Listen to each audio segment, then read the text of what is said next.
എല്ലാവർക്കും പുതിയൊരു വീഡിയോയിലേക്ക് സ്വാഗതം. ഇന്ന് നമ്മൾ എത്തിയിരിക്കുന്നത് ദക്ഷിണേന്ത്യയുടെ ചരിത്രത്തിൽ വലിയൊരു പങ്ക് വഹിച്ച ഡിണ്ടിഗൽ കോട്ടയുടെ മുന്നിലാണ്.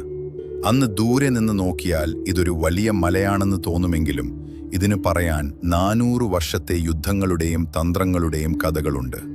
തമിഴ്നാടിന്റെ ഹൃദയഭാഗത്തുള്ള ഈ കരിങ്കൽ വിസ്മയം നമുക്കൊന്ന് ഒളിഞ്ഞു നോക്കിയാലോ?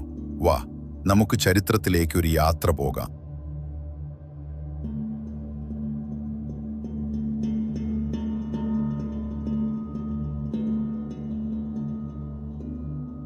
ഡിണ്ടിഗൽ എന്ന പേര് കേൾക്കുമ്പോൾ തന്നെ ഒരു കൗതുകം തോന്നുന്നില്ലേ?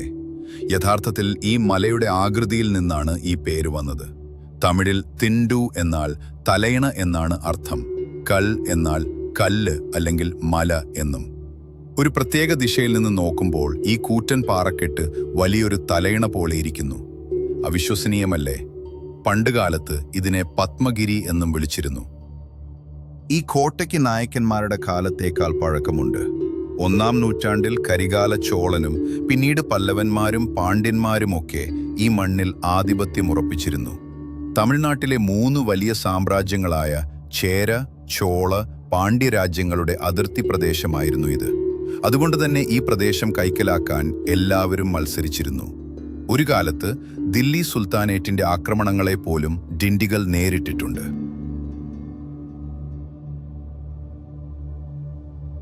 ഇന്ന് നമ്മൾ കാണുന്ന ഈ ഭീമൻ കോട്ട പണിതത് 1602-ൽ മധുര നായക രാജാവായ മുത്തുകൃഷ്ണപ്പ നായ്ക്കറാണ്.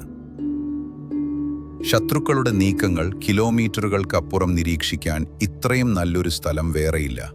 വെറും 3 വർഷം കൊണ്ട് അദ്ദേഹം ഇതിന്റെ പണി തീർത്തു. അദ്ദേഹത്തിന് ശേഷം വന്ന റാണി മങ്കമ്മാൾ ഈ കോട്ടയെ തന്റെ ഭരണത്തിന്റെ പ്രധാന കേന്ദ്രമാക്കി മാറ്റി. 18-ാം നൂറ്റാണ്ടിൽ മൈസൂർ പുലികളായ ഹൈദർ അലിയുടെയും ടിപ്പു സുൽത്താന്റെയും വരവോടെ കോട്ട കൂടുതൽ കരുത്തുറ്റതായി.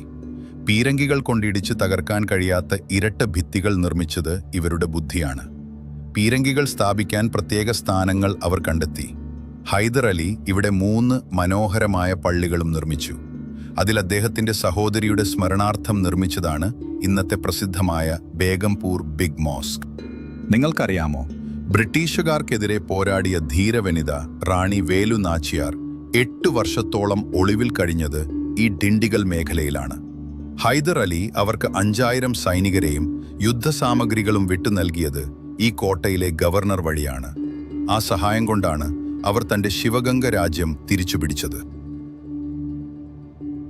നമുക്ക് കോട്ടയ്ക്കുള്ളിലെ കാഴ്ചകൾ കാണാം. ഏകദേശം 48 മുറികൾ ഇവിടെയുണ്ട്. ജയിലുകൾ, കുതിരലായങ്ങൾ, ആയുധപ്പുരകൾ എല്ലാം ഇവിടെ ഒളിപ്പിച്ചിരിക്കുന്നു.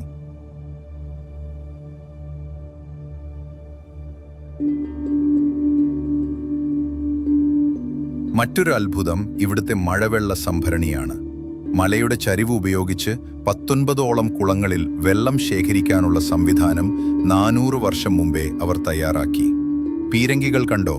ഇതിലൊരു പ്രത്യേക ലോഹക്കൂട്ട് ഉപയോഗിച്ചിരിക്കുന്നത് കൊണ്ട് നൂറ്റാണ്ടുകൾ കഴിഞ്ഞിട്ടും ഇതിൽ തുരുമ്പ് പിടിക്കുന്നില്ല. സൈനികർ സ്പൈഹോൾ വഴി ശത്രുക്കളെ നോക്കുന്നത് ഒന്ന് സങ്കൽപ്പിച്ചു നോക്കൂ. കോട്ടയുടെ മുകളിലെത്തുമ്പോൾ നമ്മളെ വരവേൽക്കുന്നത് മനോഹരമായ ഒരു പുരാതന ക്ഷേത്രമാണ്, അഭിരാമി അമ്മൻ ക്ഷേത്രം. ഈ ക്ഷേത്രത്തിൽ ഇപ്പോൾ പ്രതിഷ്ഠകളില്ല. ടിപ്പു സുൽത്താന്റെ ഭരണകാലത്ത് ഈ ക്ഷേത്രം ഒരു ആയുധപുരയായി ഉപയോഗിച്ചിരുന്നു എന്ന് പറയപ്പെടുന്നു. കല്ലുകളിൽ കൊത്തിവച്ചിരിക്കുന്ന ആ ശില്പങ്ങൾ നോക്കൂ, എന്തുമാത്രം കരവിരുതാണല്ലേ! ടിപ്പുവിന്റെ കാലത്ത് സുരക്ഷാ കാരണങ്ങളാൽ ഇവിടുത്തെ വിഗ്രഹങ്ങൾ നഗരത്തിലെ താഴെയുള്ള മറ്റൊരു ക്ഷേത്രത്തിലേക്ക് മാറ്റുകയായിരുന്നു. അതുകൊണ്ട് ഇതിനെ ഇപ്പോൾ പഴയ പത്മഗിരിനാഥർ ക്ഷേത്രം എന്നും വിളിക്കുന്നു. മുകളിലെത്തുമ്പോൾ ആ ക്ഷേത്രത്തിന്റെ തണുപ്പും ആ പഴയ കാലത്തിന്റെ മണവും ശരിക്കും നമുക്ക് ഫീൽ ചെയ്യും. ഇനി ഇങ്ങോട്ട് വരുന്നവർ ശ്രദ്ധിക്കാൻ. ഇന്ത്യൻ പൗരന്മാർക്ക് 25 രൂപയാണ്, വിദേശികൾക്ക് 300 രൂപ. ശ്രദ്ധിക്കുക, ഇവിടെ ക്യാഷ് ടിക്കറ്റ് ഇല്ല. ASI വെബ്സൈറ്റിൽ നിന്ന് ഓൺലൈനായി മാത്രമേ ടിക്കറ്റ് ബുക്ക് ചെയ്യാൻ കഴിയൂ. രാവിലെ 9 മണി മുതൽ വൈകുന്നേരം 5:30 വരെ. പക്ഷേ ഉച്ചയ്ക്ക് നല്ല ചൂടായതുകൊണ്ട് രാവിലെ തന്നെ വരുന്നതാണ് നല്ലത്.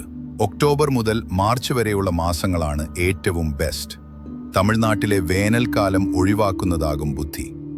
കോട്ടയ്ക്കുള്ളിൽ കടകളില്ല, അതിനാൽ കയ്യിൽ ആവശ്യത്തിന് വെള്ളം കരുതുക.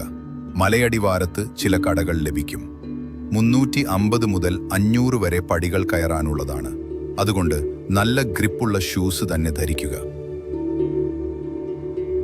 അപ്പോൾ ഇതാണ് നമ്മുടെ ഡിണ്ടിഗൽ കോട്ട. വെറുമൊരു പാറയല്ല, ചരിത്രമുറങ്ങുന്നൊരു കുന്നാണിത്.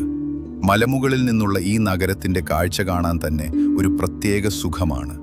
ഈ വീഡിയോ നിങ്ങൾക്ക് ഉപകാരപ്പെട്ടുവെങ്കിൽ ലൈക്ക് ചെയ്യാനും സുഹൃത്തുക്കൾക്ക് ഷെയർ ചെയ്യാനും മറക്കരുത്. ഡിണ്ടിഗലിൽ വന്നാൽ അവിടുത്തെ സ്പെഷ്യൽ ബിരിയാണിയും കൂടി പരീക്ഷിക്കണം കേട്ടോ. അടുത്ത വീഡിയോയിൽ കാണാം. ബൈ.